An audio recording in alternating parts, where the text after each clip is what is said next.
Welcome to Shri Sharda institution. आज अपने लोग रिफ्रैक्शन ऑफ लाइट, प्रकाश का अपवर्तन के बारे में पढ़ेंगे। जो रिफ्लेक्शन ऑफ लाइट था, प्रकाश का परावर्तन, वो रिफ्लेक्शन ऑफ लाइट अपलोड हो चुका है। आप उसको बेहतरीन ढंग से समझ सकते हैं।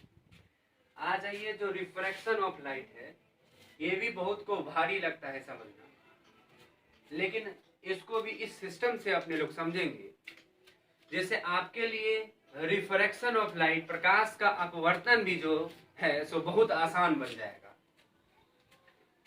तो इसलिए इसको बड़े शानदार तरीके से आइए और समझते हैं रिफ्रैक्शन ऑफ लाइट क्या होता है, प्रकाश का अपवर्तन क्या है। इसके लिए हमें पहले ये समझ लेना चाहिए कि मीडियम पहले क्या होता है। मीडियम जिसको हम माध्यम कहते हैं, पहले ये समझ लेना चाहिए कि मीडियम क्या होता है। मीडियम जिसको हिंदी में माध्यम के नाम से जाना जाता है,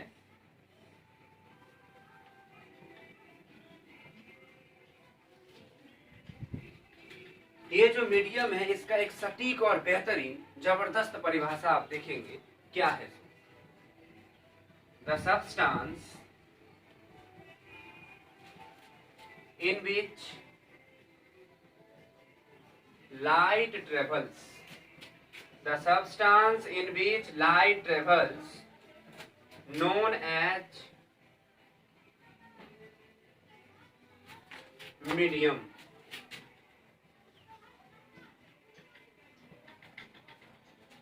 हिंदी इंग्लिश आपको पता है कि हिंदी और इंग्लिश दोनों में अच्छा से होता है, इसलिए हिंदी भी इसका समझते हैं कि ऐसा पदार्थ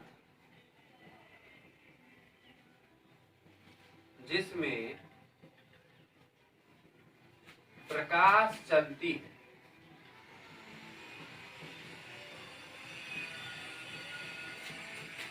उसे ही माध्यम कहते हैं। तो माध्यम कहने का मतलब लाइट का, जिसमें लाइट चलता है, मीडियम जिसमें लाइट चलता है। लाइट किस में चल सकता है? वाटर में चल सकता है, ग्लास में चल सकता है, मतलब पानी में, कांच में इस समय प्रकाश चलती है। प्रकाश किसी दीवार के अंदर में तो नहीं चलती है, तो वो उसका मीडियम नहीं हुआ। मीडियम वही हुआ जिसमें कोई प्रकाश की किरण चलती है। पानी, गिलास और भी हो सकता है जिसमें लाइट चल सकती है।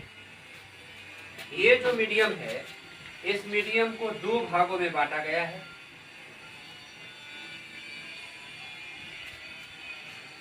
एक है रेयर मीडियम और दूसरा है डेंसर मीडियम। एक रेयर मीडियम और दूसरा डेंसर मीडियम। अब हिंदी में रेयर को कहते हैं विरल माध्यम और इसको हिंदी में कहते हैं सघन माध्यम। तो बहुत आदमी ये भी नहीं समझते हैं कि सघन माध्यम और विरल माध्यम क्या है। आपको हम बहुत आसान तरीका बताएंगे, उसे आप बहुत जल्दी ही समझ जाएंगे। वो क्या है? कुछ नहीं टेंशन लेना है, केवल ये समझना है कि जिसमें स्पीड ऑफ लाइट सबसे अधिक होता है उसको बोलते हैं विरल माध्यम। जिसमें स्पीड ऑफ लाइट कम होगा उसको कहेंगे सघन माध्यम, मतलब जिसमें प्रकाश कम स्पीड से चलता है। हवा जो होता है एयर, उसमें लाइट का स्पीड है 3 लाख किलोमीटर पर सेकंड। कहा जाता है इस दुनिया में लाइट अत्यधिक चलने वाली चीज है, बहुत ज्यादा ही स्पीड से चलता है। 3 लाख किलोमीटर पर सेकंड यहाँ पे लिखा हुआ है। अगर इस किलोमीटर को मीटर में बदल देते हैं तो इस पे 3 जीरो और आ गया। तो 21 दहाई सैकड़ा हजार 10,000 लाख 10 लाख करोड़ 10 करोड़ मतलब 30 करोड़। एक सेकंड में लाइट 30 करोड़ के करीब चला। अत्यधिक स्पीड से चलता है। दुनिया में सबसे ज्यादा स्पीड चलने वाला अगर कोई है तो लाइट। साउंड का भी स्पीड, लेकिन साउंड 332 मीटर पर सेकंड के स्पीड से चलता है, लेकिन लाइट का स्पीड सबसे ज्यादा है, इसीलिए जिसका सबसे ज्यादा स्पीड होगा वो हो जाएगा विरल माध्यम। तो हवा में सबसे ज्यादा स्पीड है तो हवा हो गया विरल माध्यम, जिसमें सबसे ज्यादा स्पीड होता है उसको हम कहते हैं विरल माध्यम। तो वायु जो है एयर वो हो गया विरल माध्यम। लेकिन अगर हम कांच को ले लेते हैं, कांच जिसको हम ग्लास कहते हैं, इसमें स्पीड कितना, जो कांच है उसमें स्पीड है 2,50,000। 2,50,000 स्पीड है किसका, तो लाइट का। लेकिन यहां आप देख रहे हैं हवा में इसका है 3,00,000 किलोमीटर पर सेकेंड। तो जो ज्यादा हुआ वो विरल माध्यम, जो कम हुआ वो हो गया आपको सघन माध्यम। तो माध्यम को खोजा चुरा के समझने के बाद, मस्त से समझने के बाद, दोनों तरह के टाइप को भी समझ गए। अब समझना अपने लोगों को ये है कि प्रकाश का अपवर्तन क्या होता है, रिफ्रैक्शन ऑफ लाइट किसको कहते हैं। तो आपको ये समझना होगा, इसके लिए लाइन से समझते हैं। मान लेते हैं कि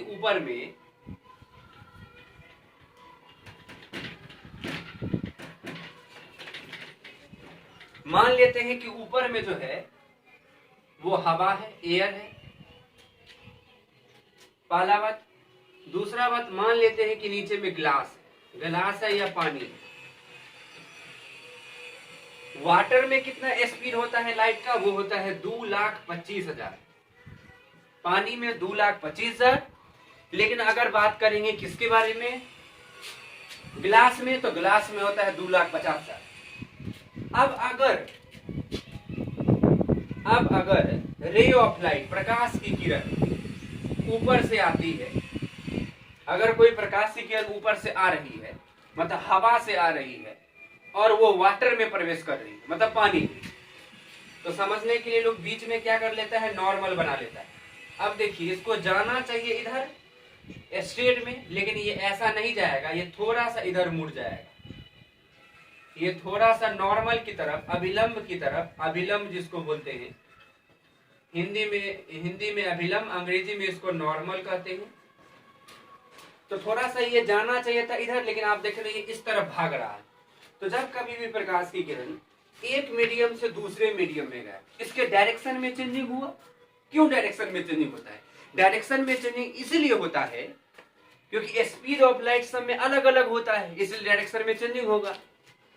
तो जब कोई भी रे ऑफ लाइट एक मीडियम से दूसरे मीडियम में गया तो डायरेक्शन में चेंजिंग हो गया। अब इसी चेंजिंग को, जो डायरेक्शन में चेंजिंग हुआ, दिशा में परिवर्तन हो गया, इसी परिवर्तन को, ये जो चेंजिंग हो रहा है, इसी को हम कहते हैं प्रकाश का अपवर्तन, refraction of light. Reflection of light तो नॉर्मल, आराम से मान लीजिए कोई भी वाल है, कोई रे ऑफ लाइट आया और फिर वापस चला गया, तो हो गया रिफ्लेक्शन ऑफ लाइट। लेकिन रिफ्रैक्शन ऑफ लाइट, इसमें दूसरा बात होता है कि अगर कोई प्रकाश किरण एक मीडियम से दूसरे में गया, इसमें टेढ़ापन आता है, डायरेक्शन में चेंजिंग होता है, इसी चेंजिंग को हम कहेंगे रिफ्रैक्शन ऑफ लाइट, प्रकाश का अपवर्तन। अब प्रकाश का अपवर्तन इतना इंपॉर्टेंट है जो आप जरा समझिए। हीरा इतना अत्यधिक क्यों चमकता है, सब आदमी को पसंद होता है हीरा या ज्वेलरी वाला सामान सब। तो हीरा सबसे ज्यादा क्यों चमकता है, हीरा का चमकने का बहुत सारा कारण है। एक कारण है अपवर्तनांक, जो कि प्रकाश के अपवर्तन से ही रिलेटेड है। हीरा का अपवर्तनांक सबसे ज्यादा होता है, उसमें अपवर्तन सबसे ज्यादा होता है, अपवर्तनांक उसमें सबसे ज्यादा होता है, इसीलिए जो हीरा होता है वो चमकता है। तो प्रकाश का अपवर्तन इतना इंपॉर्टेंट है कि इससे क्या होता है, हीरा को भी हम, इसी से हीरा भी चमकता है। साथ साथ हीरा को इस डिजाइन से काटा जाता है कि जिससे हीरा और चमके। तो प्रकाश का अपवर्तन समझे, माध्यम समझ गए, फिर आप देख रहे हैं विरल माध्यम हो गया, फिर सघन माध्यम हो गया। ये सब अच्छे से समझने के बाद अपने लोग दो केस का अध्ययन करते हैं। एक केस तो यहाँ पे आप पढ़ ही लिए।